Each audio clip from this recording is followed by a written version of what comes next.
Hola, buenas tardes, ¿qué tal? Soy el tercer abogado jurista de la tarde que apenas va a hablar de derecho. Yo soy abogado y además soy un inmigrante digital. Cuando yo nací, España era un país en vías de desarrollo, Franco todavía vivía e Internet no existía tal como la conocemos ahora.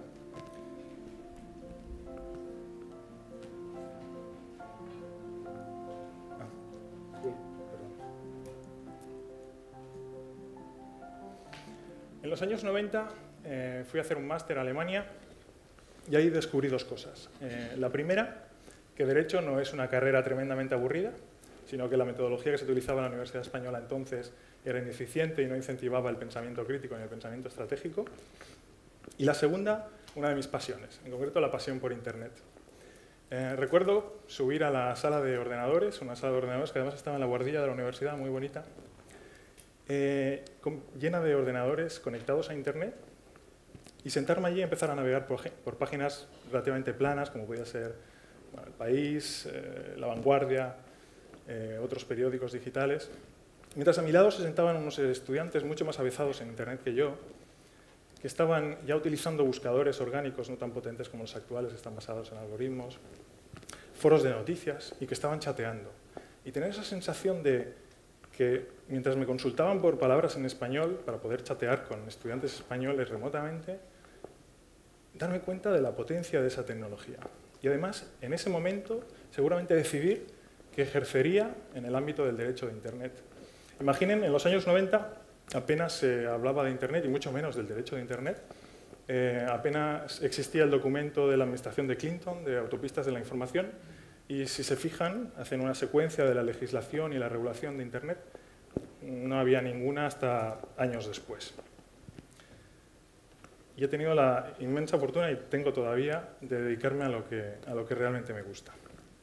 Bien, como ya ha explicado Marcos, TED, el acrónimo TED, se refiere a tecnología, entretenimiento y diseño. Yo les voy a hablar de la T, fundamentalmente, de la T. En concreto, ¿hasta qué punto está presente en nuestras vidas y ya forma parte de nuestra realidad cotidiana, y en muchos casos sin que realmente seamos conscientes de ello? A modo de ejemplo, si se fijan, ustedes tal vez no sean conscientes, pero Linux, el software libre, es uno de los lenguajes de programación predominantes en el mundo tecnológico. Está, como ya han explicado esta mañana Miguel, está en el ámbito de procesos de negocio, está en los servidores, está en multitud de máquinas, en los cajeros automáticos, y sobre todo es líder en el ámbito de la telefonía móvil inteligente mediante Android. Un segundo aspecto que todavía me llama mucho más la atención es, y ahora me permitirán o me permitiréis hacer un experimento, ¿cuántos de vosotros tienen un blog o una cuenta en Facebook o Twitter? Bueno, una amplísima mayoría, un público muy tecnófilo. Muy bien. ¿Cuántos de vosotros se han leído las condiciones de uso o la política de privacidad o la licencia de las aplicaciones de software que se han descargado en su teléfono móvil? Bien, este experimento nunca me falla. El emprendedor del fondo Maceiras no cuenta. Una clara minoría. Claro, la tecnología, cuanto más compleja, más exigente se vuelve. Entonces aquí ocurren dos claras consecuencias. La primera es que no nos hemos leído las condiciones de uso ni la política de privacidad, o sea que no sabemos qué se hacen con nuestros datos, las condiciones del servicio, etc. Y la segunda, que desconocemos muchas tecnologías que se utilizan, que tal vez informen o no en dichas condiciones de uso y la política de privacidad intrusivas, como pueden ser las cookies flash, los robots, etc. Esto en un horizonte, además, de computación en la nube, big data, datos agregados, etc. Fíjense, otro experimento que pueden hacer, yo le invito a hacerlo, otro de los ejercicios que tienen para el fin de semana, es vayan a una tienda e intenten comprar un dispositivo que no lleve software propietario. ¿Vale? Me refiero a portátiles o PCs, no lógicamente a teléfonos móviles, que son mucho más asequibles los que llevan Android. Y verán que realmente es complicado, no van a encontrar ni siquiera por internet portátiles que lleven instalado Linux previamente, sino Microsoft o Apple. Es más, díganle al vendedor que compran el equipo porque les desinstale el software propietario y que les abone el importe de dicho software propietario. Cuando menos la reacción del vendedor será de sorpresa, se lo aseguro. Bien, yo creo que todo esto anterior que he explicado hasta el presente, en realidad es una consecuencia, es un efecto, no la causa. La causa es que estamos viviendo dos tipos de crisis. La más evidente, con la que nos bombardean, la que ha convertido a todos los españoles, o al menos españoles varones, no solo en futboleros, sino también en analistas económicos que se leen en la prensa del día cuál es el estado de la prima de riesgo, bueno, sobre todo qué es la prima de riesgo para empezar, el estado de la deuda pública, el estado de la deuda pública privada, de las empresas españolas, etc. Y esta crisis que yo entiendo que es cíclica. Y una crisis estructural que es anterior a esta crisis cíclica, que es la transición de una sociedad postindustrial a una sociedad digital o una sociedad red, en palabras del profesor Castells. Esta transición estructural será más extensa en el tiempo. Normalmente, cuando se producen revoluciones tecnológicas de tal magnitud, hay dos posiciones muy encontradas. Por un lado, la de los, que tienen resistencias a tales cambios, fundamentalmente el establishment o los actores consolidados, y por otra, los tecnooptimistas, los que creen que la tecnología va a poder solucionarlo todo.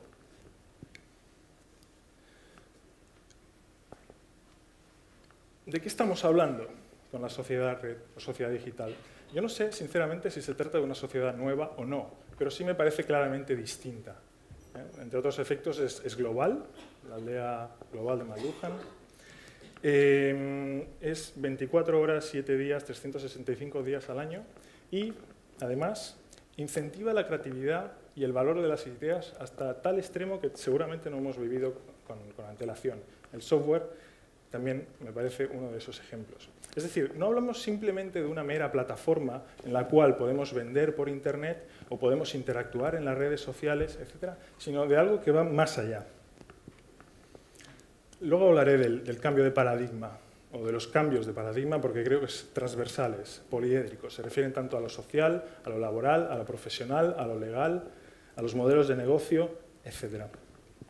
Hay varias leyes empíricas que, entiendo, explican esta transición que estamos viviendo, o esta revolución tecnológica, el proceso de creación destructiva que hablaba Schumpeter. Y una de ellas, para mí la más importante, seguramente es la de Moore. Moore es un personaje que para mí representa claramente aquel grupo de locos genios con sus cacharros.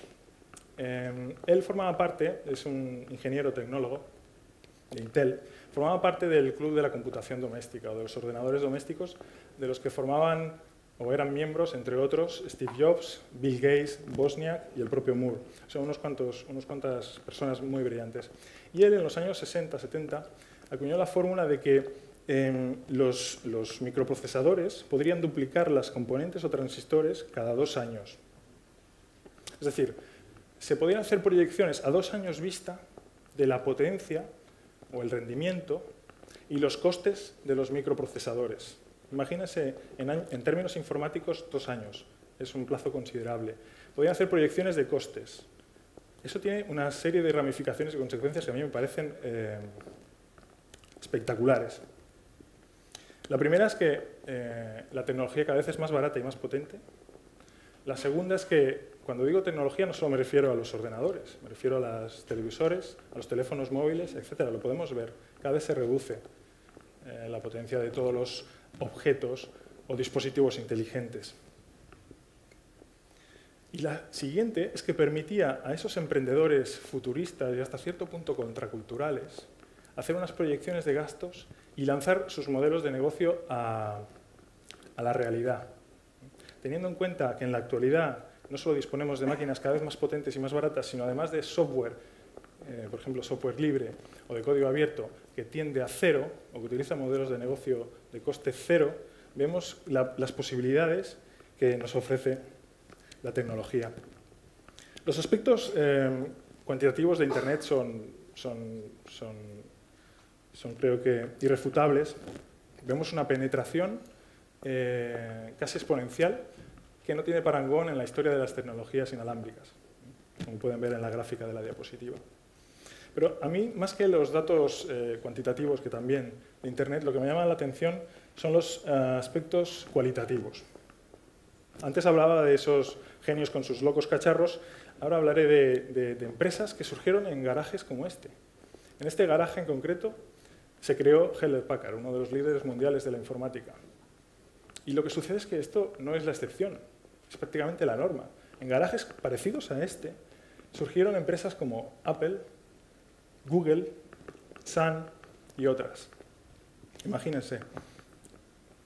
Sí que es una ventaja que en California la temperatura es muy benigna, con lo cual trabajar en el garaje, entiendo que el bienestar de los trabajadores estaba preservado. Todo ello es debido a que la Internet abierta, la Internet que hemos conocido, ha generado un ecosistema de innovación sin parangón en la historia. Ha reducido de tal forma las barreras de entrada que empresas creadas en un garaje, y en un garaje también podría extender el ejemplo a un café con conexión Wi-Fi, ahora son líderes mundiales de cotización bursátil. Además ha tenido muchos otros efectos, como decía, lo de los cambios de paradigma, porque esa innovación ha modificado tanto los productos, o sea, tecnologías disruptivas como las redes interpares o la telefonía IP, como los procesos, ¿no?, que ha optimizado.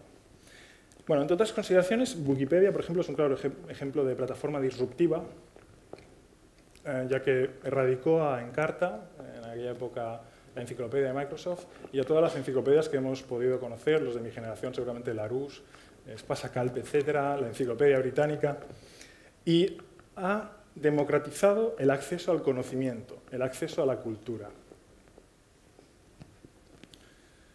Como decía, vemos nuevos modelos de negocio, nuevos procesos, pero no solo a nivel de colaboración abierta, como era el ejemplo anterior, sino también micromecenazgo, ¿no?, que nos han dado el ejemplo esta mañana con lo de Racing for Galicia. El micromecenazgo también se está extendiendo y nos sirve de financiación en tiempos de crisis.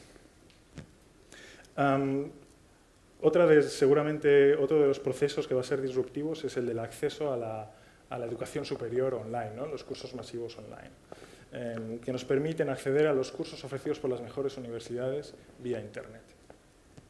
Así hay muchos otros ejemplos. Pero todo esto que estoy comentando de la reducción de costes transaccionales que permiten a las empresas pequeñas convertirse en gigantes, también lo podemos extender al ámbito social. Hemos visto recientemente, creo que es un ejemplo cercano, la denominada primavera árabe. La primavera árabe seguramente ha trascendido, entre otras cosas, por la tecnología. La tecnología les servía a los manifestantes para organizarse vía redes sociales, por ejemplo, a los periodistas para geolocalizarse, en caso de que fueran detenidos. Mediante los contenidos generados por usuario, subir imágenes, documentos, vídeos, etcétera, a las redes para que no quedasen impunes determinados actos que pudieran ser injustos, violentos, etcétera, y muchas otras aplicaciones que pueden tener la Internet, en este caso, en el ámbito social. Bien, debemos tener en cuenta que Internet es una tecnología joven. La Internet comercial data de mediados de los 90. Con lo cual, como dijo el presidente Obama al ganar su reelección, lo mejor está por venir. El siguiente paso, seguramente, o uno de ellos, vemos ahora claramente la preponderancia de la Internet móvil, es la Internet de las cosas. La Internet de las cosas va a hacer todavía más cotidiana Internet en nuestras vidas, porque cualquier objeto potencialmente va a estar conectado. Imaginen una nevera conectada a Internet que nos dirá si estamos consumiendo demasiados azúcares, si debemos consumir más vegetales, pescado, si nos ha terminado el pollo y debemos ir al supermercado y en qué supermercado podemos comprar determinados productos más baratos. Eso es una tecnología que ya próximamente se va a extender. Además, si me permiten, les voy a presentar espero que no se vea la marca, mi dispositivo móvil, que en realidad no es un teléfono, es un ordenador que nos permite comunicarnos vía teléfono. Dispositivos como este hay un montón. Ya vemos aviones no tripulados vehículos que en realidad son ordenadores que circulan sin chofer y así un largo etcétera. Imagínense, me cuesta realizar todas esas posibilidades que nos ofrece la Internet de las cosas. Y eso es un reto, además de una oportunidad. Porque para que no nos aliene, no nos disocie, deberemos entender un poquito cómo funciona la tecnología a todos los niveles. Sinceramente, a mí no me preocupa demasiado una posible sociedad distópica como en Blade Runner o esa linda metáfora que hemos visto previamente de 1984 de Orwell. A mí me preocupa más que no aprovechemos las oportunidades que nos genera Internet. Y para ello necesitamos una serie de cosas, entiendo. A nivel educacional, seguramente, debería de expandirse las competencias digitales. Antes han hablado también de la cuestión en educación. Necesitamos que los jóvenes, los estudiantes, incrementen sus competencias a nivel de lenguajes de programación, matemáticas, uso de datos estadísticos, inglés, que es la lengua franca de Internet. Además, necesitamos que esos emprendedores de Internet, esos emprendedores futuristas y otros emprendedores con los cuales yo tengo el placer de trabajar y crecer con ellos, tengan una conectividad a Internet que les permita lanzar nuevas tecnologías, un marco legal y regulatorio adaptado a la nueva realidad y que no les ponga trabas al lanzamiento de sus negocios. España, recientemente, en un informe del Banco Mundial, salía en una de las peores posiciones para la creación de empresas. Eso, sinceramente, no facilita el crecimiento. Además, hay otras tecnologías de las que no he hablado, por ejemplo, la telemedicina, que también necesitará un ancho de banda muy potente. Y nosotros tenemos mucho talento en medicina. Con lo cual, finalmente, simplemente invito también a los jóvenes digitales, o a los nativos digitales, quiero decir, no solo a los inmigrantes digitales como yo, a las empresas, a todos nosotros, a que disfruten esa tecnología maravillosa que es Internet. Gracias.